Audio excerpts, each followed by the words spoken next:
With your ESPN headlines, I am Max Bredos. A three-team trade in the NBA featuring the Clippers, Celtics, and Phoenix. The key part is Austin Rivers going to L.A., and that is of interest certainly because his father is the coach there. We're now joined by senior NBA writer Ramona Shelburne. And let's just look at the playing perspective of this first. What are the Clippers hoping to get out of this trade?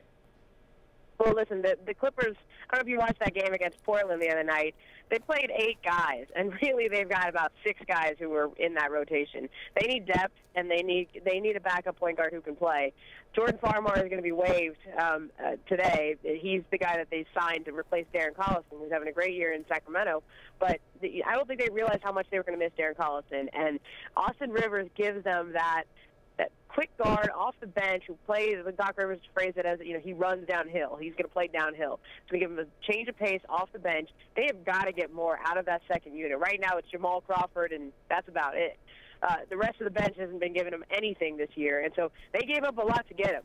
They gave up a former first-round draft pick, and I know they like Chris Douglas-Roberts, but they need to do something about that second unit because as good as Blake Griffin and Chris Paul are, you're not going to win anything with just the starting 5.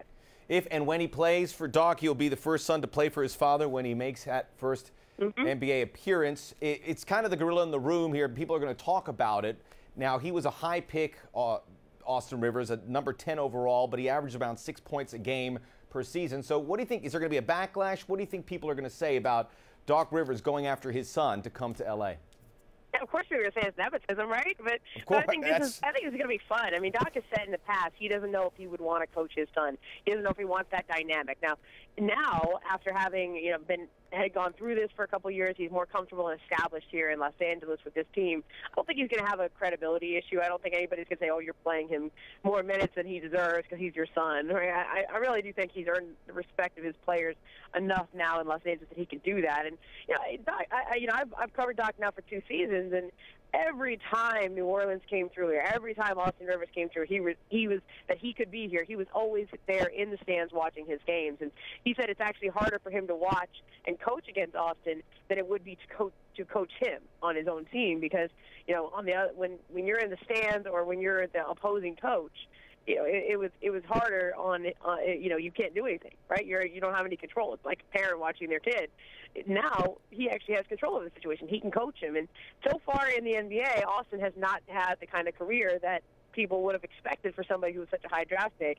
Now Doc, the father, gets to coach him and see if he can help him get back on track. Yeah, we won't have to worry about coaching against him under these circumstances. You're in L.A., Ramona. You've seen this team play a lot. You talked about adding depth, but do you think this makes them a better squad in that very competitive Western Conference?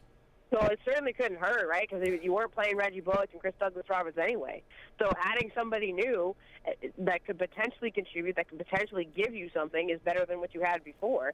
And they create a roster spot because they went, they sent 2 players out and they're only taking 1 back. They've needed that roster spot. Look for them to be players in the Nate Robinson discussion after he gets bought out in Boston. And so now, I can't believe we're even going to say it, but do you remember when Glenn Davis and Nate Robinson were jumping on each other in the finals a couple of years ago? We're back to Shrek and Donkey again. That's what's going to happen here in a couple of days as soon as Nate figures out that buyout with the Celtics. And, they're going to be better because now you have some guys who played for Doc who know, Nate's obviously played for him, and Big Baby's played for him. They'll rekindle that relationship. But I think they're better now. They still got a long way to go though, because that second unit is, of all the contending teams, I would go so far as to say their second unit's the worst, and that's saying something. When you're talking about a unit that's led by Jamal Crawford, he's literally the only guy on that second unit who has given them much of anything this year. Well, one thing's for sure, if Austin Rivers can give him some pop off that bench, Papa Rivers is going to be smelling like a rose. It'll be interesting to see, and I'll sign me up for Shrek and Donkey. I always like to see that. Ramona Shelburne, thank you.